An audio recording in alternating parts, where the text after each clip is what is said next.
নমস্কার, শুরু করছি আজকের পর্বের বাংলা বলছে এই মুহূর্তে যে বিষয় সবচেয়ে বেশি গুরুত্ব পেয়েছে আজকের ঘটনা পরম্পরায়, তা হচ্ছে 1998 সালের 1 জানুয়ারি তৃণমূল কংগ্রেস আত্মপ্রকাশ করার পর এই প্রথমবার দেখা যাচ্ছে একজন সর্বভারতীয় স্তরের নেতা, যিনি রাজনৈতিকভাবে গোটা ভারতবর্ষে সুপরিচিত, যিনি অটল বিহারী বাজপেয়ী সরকারে ক্যাবিনেটে অত্যন্ত গুরুত্বপূর্ণ একজন মন্ত্রী ছিলেন, সেই যশবন্ত সিনহা তৃণমূল কংগ্রেসে যোগদান করেছেন। যশবন্ত সিনহা কিছুদিন আগে একটা টুইট করেছিলেন। টুইটে মমতা বন্দ্যোপাধ্যায়ের এই আঘাত পাওয়ার পর তিনি বলেছিলেন বিজেপি সার্জিক্যাল স্ট্রাইক শুরু করছে, শুধু এর পরে না, পরপর তারা সার্জিক্যাল স্ট্রাইক করতে থাকবে। এই সার্জিক্যাল স্ট্রাইকের আবহের মধ্যে দিয়ে তৃণমূল কংগ্রেসকে জয়ী হতে হবে। কিন্তু আজ তিনি মমতা বন্দ্যোপাধ্যায়ের সাথে কথা বলার পর, অভিষেক বন্দ্যোপাধ্যায়ের সাথে কথা বলার পর তিনি তৃণমূল কংগ্রেসে যোগদান করলেন। তৃণমূল কংগ্রেসে আপনারা দেখতে পাচ্ছেন বরিষ্ঠ নেতা সুব্রত মুখোপাধ্যায়, সুদীপ বন্দ্যোপাধ্যায়, ডেরেক ওব্রায়েন তার হাতে পতাকা তুলে দেন এবং প্রত্যেকেই তৃণমূল কংগ্রেসের শীর্ষস্থানীয় নেতৃত্ব তারা অত্যন্ত খুশি এই বিষয়ে। এবং যোগদান করার পর যশবন্ত সিনহা তিনি কি বলছেন, কেন তিনি যোগদান করলেন তার এই বয়সে, শুনবো। आज का की घटना है उसके बारे में शायद आश्चर्य हो रहा होगा कि क्यों इस उम्र में, जब एक तरह से मैंने दलगत राजनीति से, पार्टी पॉलिटिक्स से अपने को अलग कर लिया था, तो फिर मैं पार्टी में शामिल होकर क्यों एक्टिव हो रहा।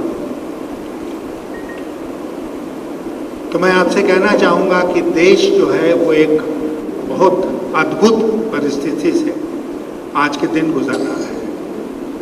बहुत अद्भुत परिस्थिति इसलिए है कि अभी तक जिन वैल्यूज़ को, जिन मूल्यों को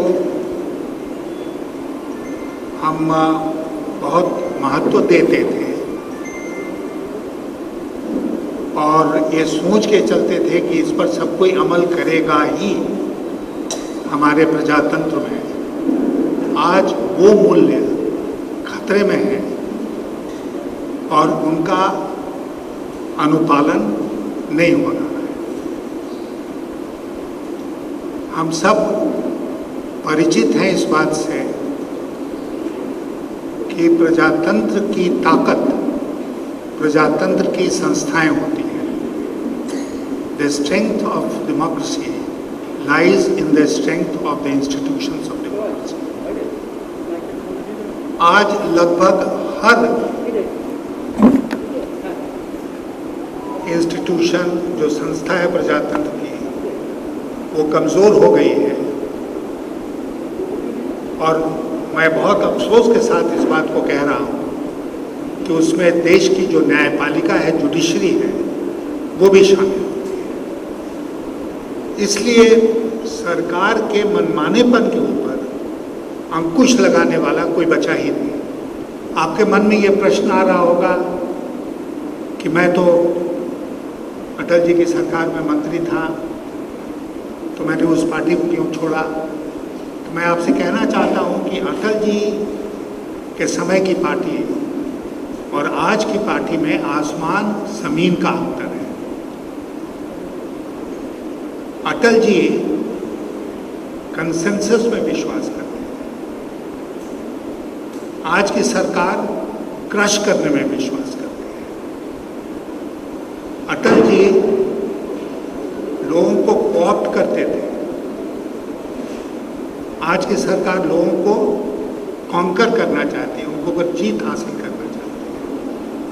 आप अटल जी के समय का देखें, जो नेशनल कोएलिशन उन्होंने बनाया था, तो जम्मू और कश्मीर में नेशनल कॉन्फ्रेंस फारूक अब्दुल्ला, पंजाब में अकाली दल, हरियाणा में चौटाला। আপনারা শুনলেন যে ভারতবর্ষের বিচার ব্যবস্থা, অন্যান্য যে সমস্ত স্বশাসিত সংস্থাগুলো সম্পূর্ণভাবে ভারতীয় জনতা পার্টি এগুলোকে করায়ত্ত করতে চাইছে। অটল বিহারী বাজপেয়ী সময়কার ভারতীয় জনতা পার্টি আর আজকের ভারতীয় জনতা পার্টির মধ্যে আসমান জমিন পার্থক্য। এরকম একটা পরিস্থিতিতে আরও অনেক কথা তিনি বলেছেন, যা আগামী দিনে বোঝাই যাচ্ছে তৃণমূল কংগ্রেস শক্তি সঞ্চয় করেছে। তার কারণ হচ্ছে স্বয়ং তৃণমূল কংগ্রেসের এক যিনি প্রধান ফেস, এবং তিনি যেহেতু অসুস্থ, তিনি প্রচারে নামবেন, সোমবার থেকেই শুরু হয়ে যাবে তার হুইল চেয়ারে করে এবারে গোটা নির্বাচনী প্রচারকে তিনি সামনে থেকে দাঁড়িয়ে এইভাবেই নেতৃত্ব দেবেন। অনেকেই আছেন বিভিন্ন রাজনৈতিক দল, ভারতের জাতীয় পরিসরের বিভিন্ন রাজনৈতিক দল তাকে ইতিমধ্যেই সমর্থন জানিয়েছেন।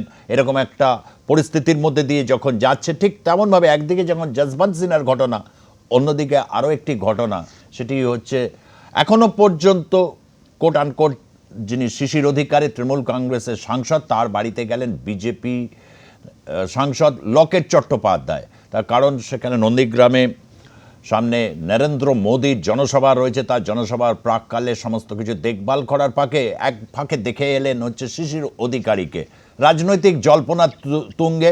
শিশিরবাবু কি তাহলে মন কি উড়ু উড়ু, এবং তিনি কি চাইছেন ভারতীয় জনতা পার্টিতে যেতে, এসব নানাবিধ প্রশ্ন, এই সমস্ত প্রশ্ন উঠেছে। তবে অনেকটা ডিপ্লোম্যাটিক্যালি এর উত্তর দিয়েছেন লকেট চট্টোপাধ্যায়। শুনবো। মেদিনীপুরে একবার শান্তিপুরে আসবে না, কখনো হতে পারে? মেদিনীপুর মানেই তো শান্তিপুর। মানে আপনি বিজেপিতে আছেন, উনি এখনো তৃণমূল সিনিয়র নেতা, এত অভিজ্ঞতা, ওনার আশীর্বাদ তো নিতেই হবে না। শুভেন্দু অধিকারীর পাশে উনি থাকবেন বলেছেন। নিশ্চয়ই, এবং শুভেন্দুরা মেদিনীপুরের ভূমিপুত্র, এবং মেদিনীপুরের অধিকারী পরিবার, মানে মেদিনীপুর মানেই অধিকারী পরিবার, তখন ওনাদের ছাড়া ভাবাই যায় না। তো ওনারা তো আশীর্বাদ নিতেই হবে একজন সিনিয়র মানুষ। আবেদন করবেন দলে আসার জন্য? না, সেসব কিছু না, একদমই সৌজন্যমূলক সাক্ষাৎকার। আরও অনেক ঘটনা প্রবাহ আমাদের কাছে এই মুহূর্তে রয়েছে। নির্বাচনী প্রচার শুরু হয়েছে এবং আজকে এখন কাউন্টডাউন চলছে। ভারতীয় জনতা পার্টির যারা সমর্থক যারা রয়েছেন তারা অধীর আগ্রহে অপেক্ষা করছেন বিভিন্ন জায়গার বিভিন্ন জেলার, যে কখন ভারতীয় জনতা পার্টির বহু প্রত্যাশিত বাদবাকি আসনের যে প্রার্থী তালিকা সেটা প্রকাশিত হবে। আমরাও এই মুহূর্তে সেদিকে তাকিয়ে রয়েছি। আজ বাংলা বলছে যে টকশোর পর্ব, সেই পর্বে আজকে রয়েছেন দীপ্তিমান সেনগুপ্ত রয়েছেন আমাদের সঙ্গে। ভারতীয় জনতা পার্টির অত্যন্ত গুরুত্বপূর্ণ নেতা, উত্তরবঙ্গ থেকে তিনি যোগদান করছেন আমাদের সঙ্গে। কামরুজ চৌধুরী রয়েছেন, প্রদেশ কংগ্রেসের অন্যতম মুখপাত্র রয়েছেন। ডক্টর পলাশ ব্যানার্জি অধ্যাপক, তিনজনেই আমাদের সঙ্গে যোগদান করেছেন এই মুহূর্ত পর্যন্ত। আমি প্রথমে একটু আসবো হচ্ছে ভারতীয় জনতা পার্টির নেতা দীপ্তিমান সেনগুপ্ত বাবু, আপনার কাছে। দীপ্তিমান বাবু, যশবন্ত সিনহা, ভারতীয় রাজনীতিতে যশবন্ত সিনহা ওটা একটা যুগ। অটল বিহারী বাজপেয়ী, লালকৃষ্ণ আডবাণী, মুরলী মনোহর যোশী, যশবন্ত সিনহা, সিকান্দার ওয়াক্ত, এই যে একটা বিরাট একটা পর্যায় ছিল, সেই যশবন্ত সিনহা খুব স্পেসিফিক্যালি আজকে তৃণমূল কংগ্রেস। অনেকে তো প্রথমেই খবরটা আসতে বিশ্বাসই করতে পারছিলেন যে এরকম ন্যাশনাল স্ট্যাচারের লিডার তিনি কিনা শেষ পর্যন্ত তৃণমূল কংগ্রেসে। কিন্তু যে কথাগুলো বলেছেন প্রত্যেকটা রাজনৈতিক কথা। ভারতীয় জনতা পার্টির অধুনা জনতা পার্টি এবং আগে জনতা পার্টির সাথে আসমান জমিন পার্থক্য। দীপ্তিমান বাবু, প্রশ্নটা হচ্ছে রাজনীতি হচ্ছে একটি বহমান পদ্ধতি, কিন্তু সেটা একটা মতাদর্শের ভিত্তিতে চলে। ধরুন আজ থেকে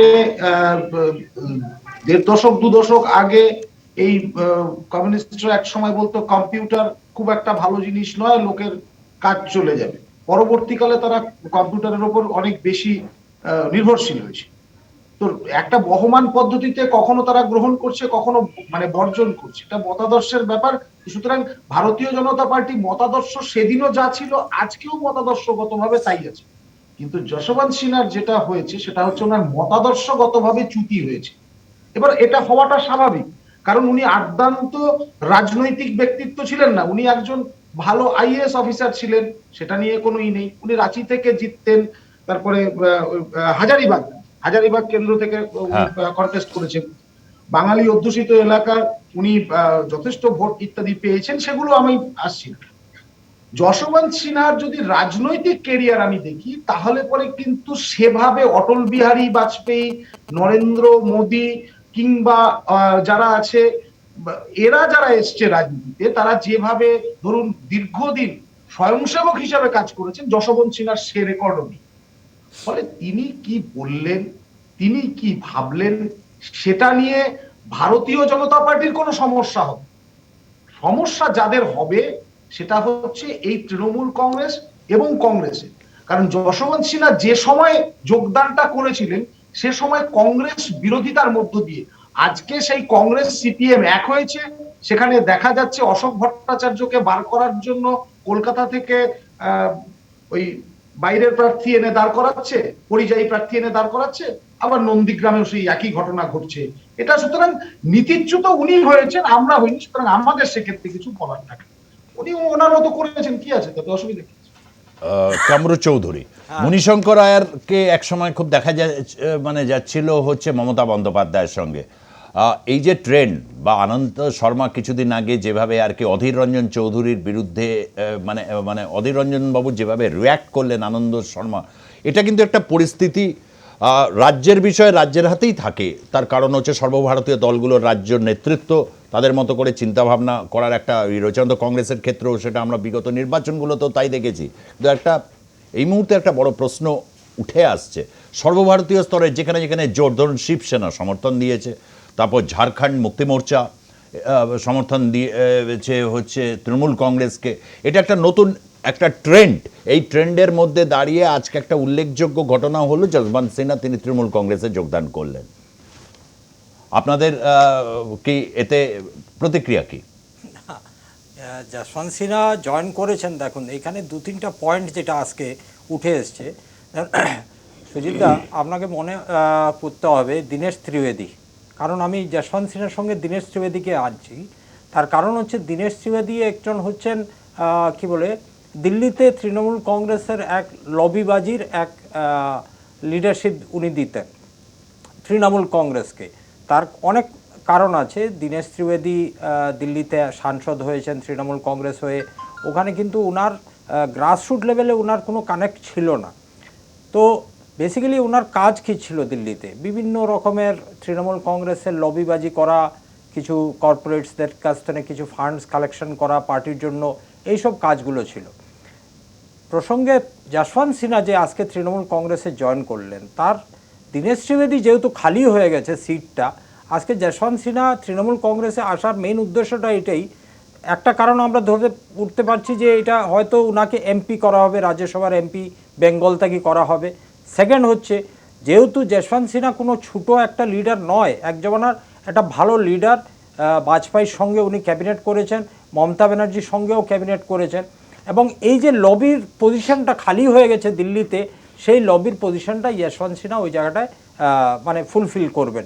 এটাই আমাদের কাছে মানে প্রথম যেটা হচ্ছে। আপনি বলতে চাইছেন রাজনৈতিকভাবে তৃণমূলের গেন করার বা হচ্ছে তার যে প্রভাব, তার কারণ হচ্ছে যত স্টার ক্যাম্পেনার যারা যারা মানে এই বিরাট একটা প্রভাব বা প্রচার এর দাঁড়িয়ে, এবং যখন সেখানে নিজে ইনজিওর্ড অনেকটাই মমতা বন্দ্যোপাধ্যায়, সেক্ষেত্রে যশবন্ত সিনহার এই যোগদানটা তৃণমূল কংগ্রেসকে বাড়তি কোনো লাভবান দেবে বলে আপনি মনে করছেন? আমার মনে হয় না। তার কারণ আছে, দেখুন বেঙ্গলে তৃণমূল কংগ্রেস হচ্ছে একটা আঞ্চলিক দল, সোজা কথা, এটা তো কোনো দোমত নেই।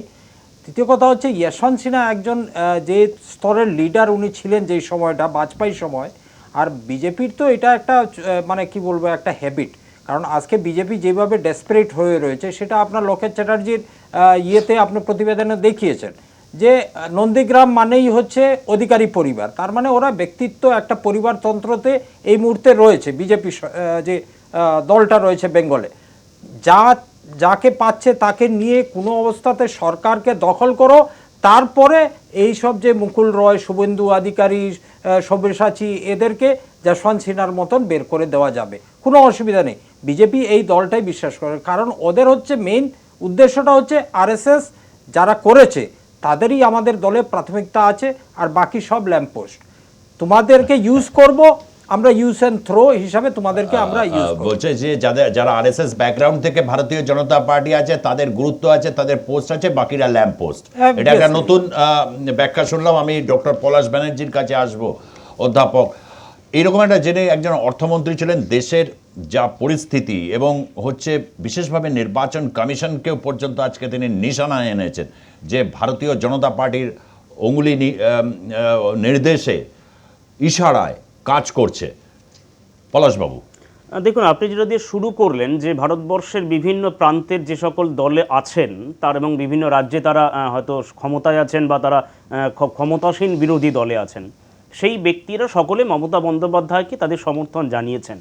এটা খুব বাস্তবোচিত। তার কারণটা হচ্ছে বর্তমান ভারতবর্ষের পরিস্থিতিতে ভারতবর্ষের নিরিখে সবথেকে বড় যে মুখ ভারতীয় জনতা পার্টির বিপক্ষে, তার নাম মমতা বন্দ্যোপাধ্যায়। এ বিষয়ে কোনো সন্দেহের জায়গা নেই। সুতরাং সেই জায়গায় দাঁড়িয়েই তারা সমর্থন করছেন এবং আজকে যশবন্ত সিনহা যে কথাটা বলেছেন যে বিজেপির বিরুদ্ধে, এটা তিনি দীর্ঘদিন ধরে বলে আসছেন এবং মমতা বন্দ্যোপাধ্যায় বহুদিন আগে কথাটা বলেছেন, যখন তাকে এই অভিযোগটা শুনতে হয়েছিল যে ভারতীয় জনতা পার্টির সঙ্গে আপনারা তো একসময় সরকারে ছিলেন, এখন বিরোধিতা করছেন, তার মানেটা কি? তিনি খুব পরিষ্কার ভাষায় বলেছিলেন যে আপনারা দুটো সময়কে গুলিয়ে ফেলছেন। ভারতীয় জনতা পার্টি বাজপেয়ীর সময়কার যে ভারতীয় জনতা পার্টি তার যে সরকার চলেছে এবং বর্তমান যে সরকার চলছে তার মধ্যে আকাশ পাতাল তফাৎ। ভারতবর্ষকে বিক্রি করে দেওয়ার যে অঙ্গীকার, ভারতবর্ষকে কয়েকটি কর্পোরেট সেক্টর হাতে তুলে দেওয়ার যে অঙ্গীকার, সেই অঙ্গীকার কিন্তু বাজপেয়ী জমানায় সেটা ছিল না, কিন্তু বর্তমান সরকারে সেটা খুব অতিমাত্রায় আছে। এবং এই যে বিভিন্ন এজেন্সিকে লেলিয়ে দেওয়া, ভোটের মুখে দাঁড়িয়েই সেই এজেন্সিগুলোকে এসে নাচানাচি করানো, এইগুলো কিন্তু ভারতবর্ষে অতীতে কখনো দেখেনি। এজেন্সিকে ব্যবহার করা হয়েছে, কিন্তু ভোটের মুখে ভয় দেখিয়ে আমার দলে লোক টানার এই যে অভিপ্রায় ভারতীয় জনতা পার্টি এখন দেখাচ্ছেন, সাধারণ মানুষও বুঝতে পারছেন। তারা বলছে যে ভোটের মুখেই কেন সিবিআই? যদি তাদের মনে হয় যে কেউ কোনো দোষী, তাহলে আগে কেন এলো না? ফলে এই যে জমানাটা, তাহলে স্বাভাবিক কারণেই প্রত্যেকটি রাজনৈতিক দল ভারতীয় জনতা পার্টির বিপক্ষে যারা, তারা খুব পরিষ্কার ভাষায় বলছেন যে লড়াই করছেন মমতা বন্দ্যোপাধ্যায়। তাই এই লড়াইতে মমতা বন্দ্যোপাধ্যায়কে তাদের সাপোর্টটা দেওয়ার প্রয়োজন আছে। তার কারণ ভারতীয় জনতা পার্টির বিরোধিতা করার প্রয়োজন। তার কারণ ভারতীয় জনতা পার্টি যদি বিরোধিতা না করা যায়, ভারতবর্ষকে বিক্রি করে দিচ্ছে ভারতীয় জনতা পার্টি এই মুহূর্তে দাঁড়িয়ে। তাই ভারতবর্ষের একই কণ্ঠস্বর, দীপ্তিমান বাবু, একই কণ্ঠস্বর এই যে যেমন মহেন্দ্র সিং টিকায়েতের ছেলে রাকেশ টিকায়েত, যারা নো ভোট টু বিজেপি ক্যাম্পেইনটা চলছে গোটা দেশ জুড়ে, তারা আছে মানে পড়েছে, নন্দীগ্রামেও তারা যাচ্ছেন। কোথাও কিন্তু এই প্রশ্নটা কি হচ্ছে যে ভারতবর্ষে যে বিজেপিকে আগে দেখেছে মানুষ, যারা মধ্য বয়সে পৌঁছেছেন বা যারা হচ্ছে 35 প্লাস, তারা অনেকেই কিন্তু স্মরণে রয়েছে অনেকের কাছে যে বাজপেয়ী সরকারের সময় এবং এই সরকারের মধ্যে বিশেষভাবে হচ্ছে লাগাম ছাড়া বেসরকারিকরণ, দ্রব্যমূল্যর ক্ষেত্রে মানে এই যে পেট্রোল, গ্যাস, সাধারণ মানুষ প্রত্যেক দিন এই বিষয়গুলোকে নিয়ে তাদের যুঝতে হচ্ছে। ভোট তো একদিনের ব্যাপার, একজন মানুষ একটা ভোটার একবার 5 বছর একবার তিনি ভোট দিতে যাবেন বিধানসভার ক্ষেত্রে, কিন্তু তাকে সারা বছর এটা নিয়ে যুঝতে হচ্ছে। এটা কি ভারতীয় জনতা পার্টির ক্ষেত্রে আরো প্রেশার বাড়ছে সবাই মিলে যখন একযোগে বলছে? দীপ্তিমান বাবু, আমি প্রথম কংগ্রেস মুখপাত্র কে আমি একটা জিনিস বলবো, সেটা হচ্ছে উনি কিছুক্ষণ আগে বললেন একটা পরিবারের পেছনে, অধিকারী পরিবারের পেছনে। আরে কংগ্রেস দলটাই তো একটা পরিবারের পেছনে। আপনাদের মুখে একটু মানায় না। আজকের আপনাদের সাংসদের স্টেটমেন্টের উপরেই বললাম যে আপনারা তো বলেন যে party with a difference, party with a difference, এই তো পার্টি অফ দ্য ডিফারেন্স, এটাই তো আপনাদের পার্টি অফ দ্য ডিফারেন্স। না ঠিক আছে দীপ্তিমান বাবু, আমি আপনাদের বলবো আপনারা লিখে রাখুন, আপনারটা আমি লিখে রেখেছি। আর দ্বিতীয়, উনি বললেন যে আরএসএস থেকে যারা আসে তারাই হচ্ছে পোস্ট, আর বাকি সব ল্যাম্প পোস্ট, এরা ল্যাম্প পোস্ট হয়ে যাবে। আমি ওনাকে বলছি, ভারতবর্ষের রাষ্ট্রপতি এপিজে আব্দুল কালাম কি আরএসএস করতেন নাকি? আপনার মনে হয়েছে কোনো সময়? সুতরাং যেটা বলবেন তথ্য নিয়ে বলুন। আরে আপনার দিলীপ ঘোষ কোথাকার? আমি একটু প্রশ্ন রাখছি দীপ্তিমান বাবু, এই পরিবার যখন আসছে, লিখে রাখুন দীপ্তিমান বাবু, সঙ্গে সঙ্গে প্রতিক্রিয়া দিতে হবে না।